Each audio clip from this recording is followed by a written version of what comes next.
First इयरला आहे. मला अभिनयाचा छंद आहे. माझे गुरु श्री अच्युत ठाकूर, त्यांच्याकडे गेली 2 वर्ष मी सुगम संगीताचं शिक्षण घेतोय.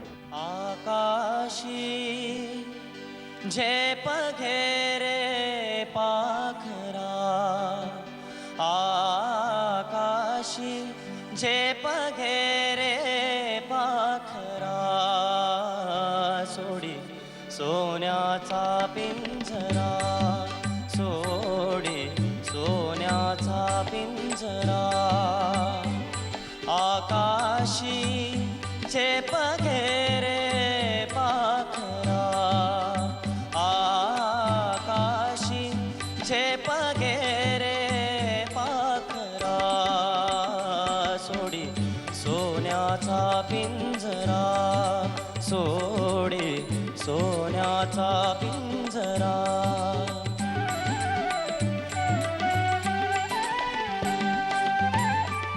तुझ पंख दिले देवाने, करविहार सामर्थ्याने,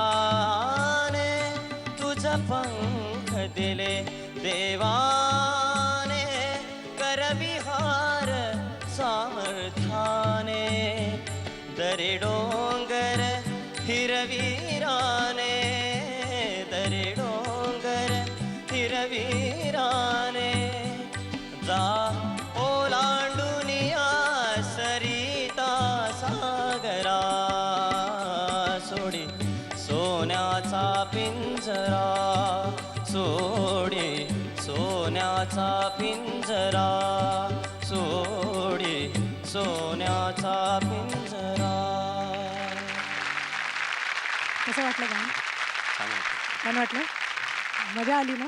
मजा आली. तुझ्या चेहऱ्यावर दिसतंय रे की तुला किती मजा आली आहे खरंच. काही काही चेहरे खूप बोलके असतात ना, ह्याचा पण तसाच आहे, एकदम चेहऱ्यावर दिसतंय. Very good, I am very happy. आता बघूया आपण परीक्षकांचं काय म्हणणं आहे. हो. आपण देवकीपासून सुरुवात करूया. मला तुझा आवाज आवडला, थोडा ओरिजिनल आहे, म्हणजे कुणासारखा असं वाटत नाही.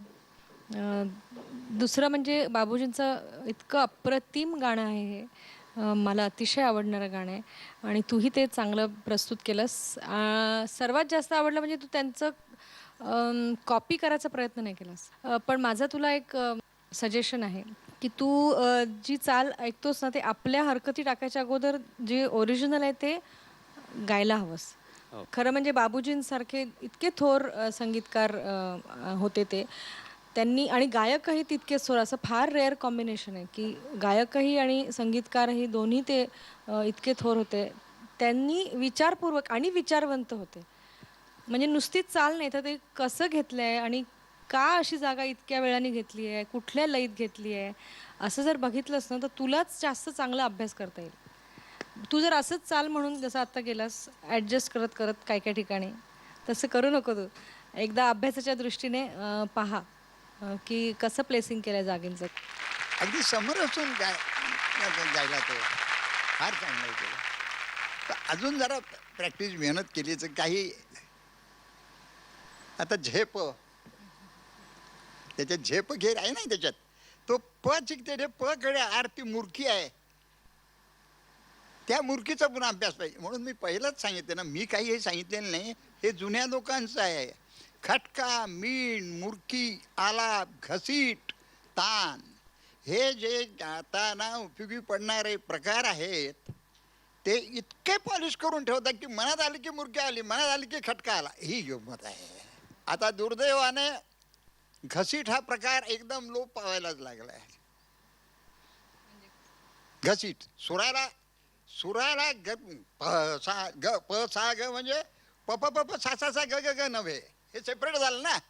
प प प सा सा सा ग ग ग, तो श्वासाने प ठेवायचा.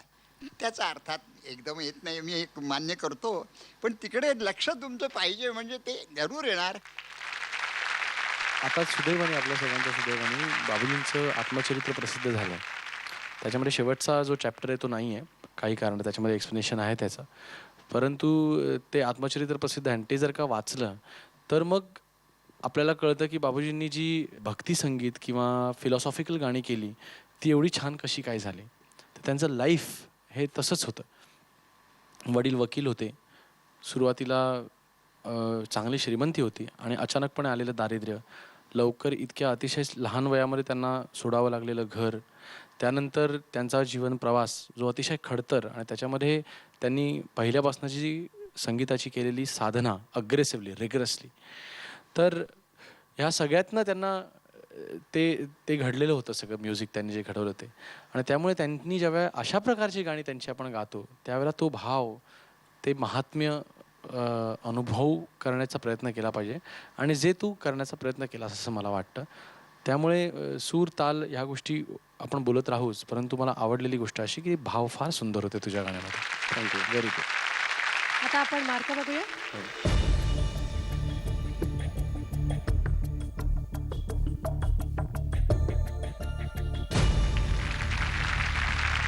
परीक्षकांनी प्रॉपर अँड मार्क्स दिले. Very good. Thank you. All the best. या गाण्यानंतर पुन्हा एकदा वेळ आली आहे एका छोट्याशा ब्रेकची. लवकरच परत येऊ. तुम्ही कुठेही जाऊ नका. बघत राहा